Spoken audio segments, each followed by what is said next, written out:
Welcome to the NXT Battleground 2025 predictions. Some of these I'm going to go into the detail with, some of them I'm not. I just don't know. Like Hank and Tank, like at Josh Briggs versus the Coling. I just think the Coling wins and then they get a tag team title shot.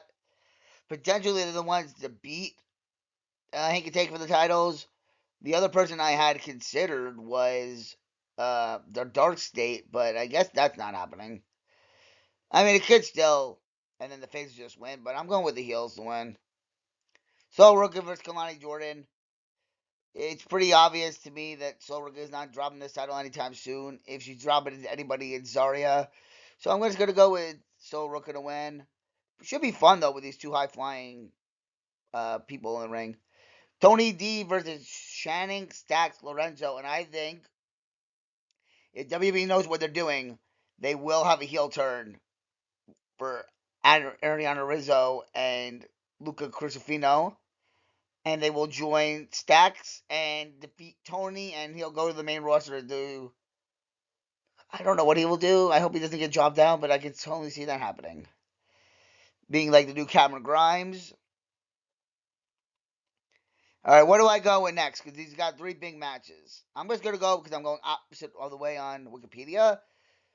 You said his name, so he did appear at NXT, and he will appear in Battleground.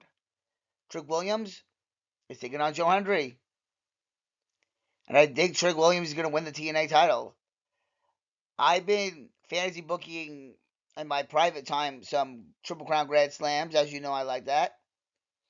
Um, like Penta winning the X Division title and going on a little bit of a run. I've fantasy booked that. And I just think it's time for the deal to have championships involved in them and Trick Williams to win the title and then drop it probably at Slammiversary back to Joe Hendry, but that's not the point I'm trying to make here. I'm making the point that Trick Williams is winning. And I just realized I have a very heel heavy card. But the next two matches are kind of face versus face, so I said it before and I'll say it again. I'm going with Jordan Grace to beat Stephanie McCure. I think Stephanie could go to the main roster, or she could be doing something and they have a women's title, Triple A women's title. You know, she can go get the Knockouts title. I don't want her to be called to the main roster because I don't want too many people called to the main roster where Julia and Roxanne just called up. And she said herself she wants to learn English more in NXT before going to the main roster. So I don't know where she goes, but I think it's time to put the title on Jordan Grace. And our final match, Charlie Dempsey's causing Miles Bourne. I wanted to talk about Miles Bourne. He's been doing so much good for people with disabilities like myself. Backstage meet and greet with WWE is what I want.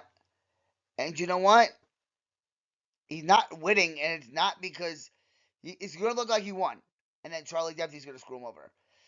Those are my predictions. I have nothing really to say. I'm going to add one more match in here, and this is for next week on NXT. I think Ethan Page is beating Tony, like Ricky Starks. I just I don't know. I just don't. I'm not really digging Ricky Starks. No offense to anybody, but we'll see what happens at these two NXT shows. Stay nice for disability rights.